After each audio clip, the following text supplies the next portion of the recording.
Halo dan selamat datang kembali. Kita semua pernah kan ya, rasanya kayak tenggelam gitu. Banyak banget artikel, catatan, ikut kursus ini itu, tapi kok rasanya nggak maju-maju ke tujuan utama Anda. Iya, numpuk aja gitu ya informasinya. Nah, persis. Jadi tahu banyak, tapi hasilnya dikit. Hari ini nih, kita mau coba bahas lebih dalam ya, dari kutipan buku Lean Learning, Pat Flynn yang Anda bagikan. Oke, Misi kita, gimana caranya belajar lebih cerdas, lebih gesit, terus fokus ke tindakan. Biar informasi itu jadi hasil nyata gitu. Siap kita bedah? siap. Pendekatan yang ditawarin Flynn ini sebetulnya cukup radikal loh kalau dibanding cara kita biasa belajar, ya kan? Bener juga. Buku ini kayak nantang gagasan kalau makin banyak tahu itu pasti makin bagus. Intinya justru geser banget dari cuma konsumsi info, jadi ya itu tadi, ambil tindakan yang terarah. Menarik tuh. Flynn kan bukaannya pakai perbandingan yang, wah lumayan ngena ya. Anak TK bisa bikin peneduh matahari sehari. Modalnya cuma ide dasar terus langsung cus dikerjain. Iya, langsung praktek. Bandingin sama kita orang dewasa yang seringnya malah kejebak rapat, analisis lagi, cari solusi sempurna nggak ketemu-ketemu. Familiar banget nggak sih jebakan overthinking ini? Mungkin Anda juga ngerasain pas lihat daftar kerjaan numpuk itu. Tepat sekali. Ini nunjukin gimana obsesi kita sama kepastian, sama harus tahu semuanya, malah bikin kita lumpuh. Bener. Kita terus aja cari info tambahan, padahal yang dibutuhin seringnya ya cuma langkah pertama aja. Flynn sendiri kan cerita ya pengalaman dia jadi overlearner. Oh iya, yang arsitek itu ya? Betul, ilmunya banyak soal arsitektur, tapi pas di PHK ia nggak langsung nolong. Justru tindakan nyata dia setelah itu yang penting. Jadi kuncinya bukan di berapa banyak tahu, tapi apa yang Anda lakukan dengan info itu.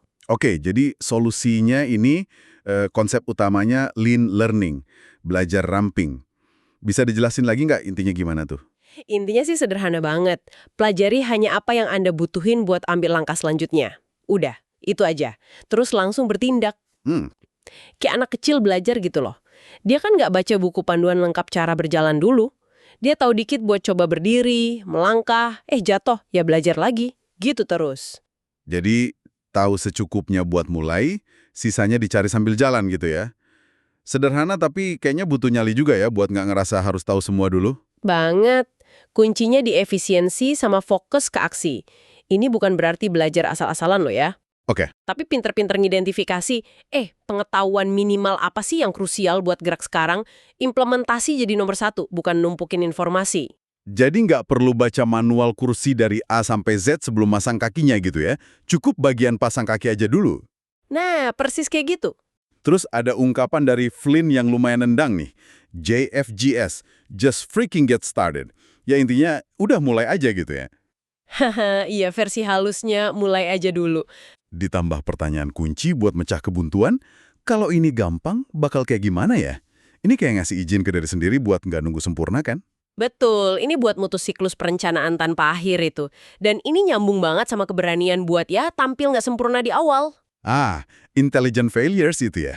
Iya, kegagalan cerdas. Ngelihat kesalahan bukan akhir segalanya, tapi sebagai data.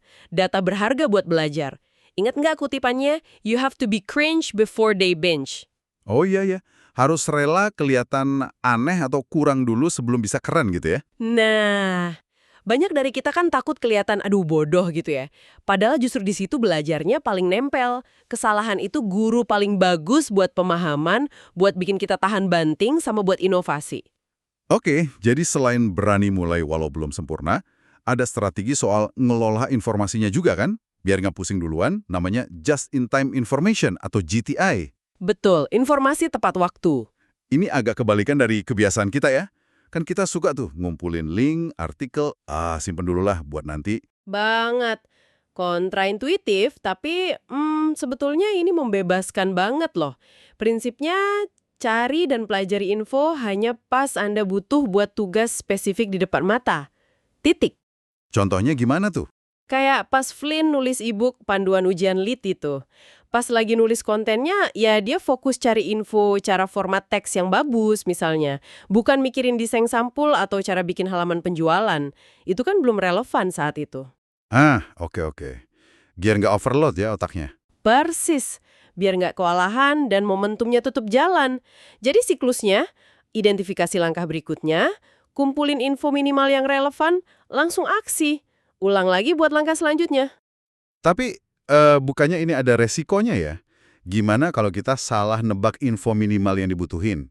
Terus malah jadi macet di tengah jalan?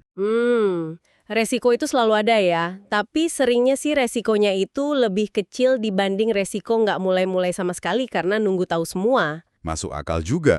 Kalaupun macet, ya tinggal balik lagi ke siklus tadi. Oke, info apa nih yang kurang? Cari lagi secukupnya, terus lanjut aksi lagi. Prosesnya jadi lebih iteratif gitu, lebih adaptif. Kayak nyetir malam-malam aja. Maksudnya? Anda kan cuma perlu lihat sejauh sorot lampu mobil aja kan buat jalan. Nggak perlu lihat seluruh rute dari awal sampai akhir sekaligus. Fokus ke beberapa meter di depan aja. Wah, analogi bagus tuh. Oke, poin terakhir nih yang nggak kalah penting dari materi Anda. Soal kekuatan dukungan. Flynn nyebutnya champions. Ini bisa mentor, teman seperjuangan, komunitas gitu ya. Kenapa ini krusial banget? Karena ya perjalanan belajar sama bertumbuh itu jarang banget mulus dan sendirian. Seringnya kan naik turun. Punya orang-orang yang dukung, yang bisa kasih masukan jujur atau sekedar berbagi pengalaman serupa, itu bisa jadi penentu banget. Pembeda antara lanjut atau nyerah gitu ya? Bisa jadi. Kayak cerita Dokter B yang akhirnya berani bikin podcast walau ngaku gaptek, itu kan ada dukungan dari komunitasnya. Para champions ini ngasih akuntabilitas, ngasih sudut pandang baru, terus juga ya kekuatan emosional buat kita terus maju pas lagi down. Oke, jadi kalau kita tarik benang merahnya nih ya, buat Anda para pendengar, inti dari Lean Learning ini sebetulnya pergeseran pola pikir yang lumayan gede ya? Iya, pergeseran mindset. Dari yang tadinya kayak kolektor informasi, jadi seorang eksekutor yang cerdas dan gesit. Fokus ke langkah kecil berikutnya, pakai informasi secukupnya aja pas dibutuhin, JITI, berani mulai walau hasilnya mungkin belum kling, JFGS, dan jangan lupa cari dukungan champions. Tepat sekali. Ini soal ngebebasin diri dari beban pokoknya harus tahu segalanya dulu. Ingat, sumber daya Anda yang paling berharga itu bukan tumpukan informasi, tapi kapasitas Anda buat bertindak cerdas pakai info yang relevan dan tepat waktu. Karena pengetahuan yang nggak dipakai malah jadi beban ya? Bisa jadi beban mental, betul. Numpuk aja tapi nggak jadi apa-apa. Oke.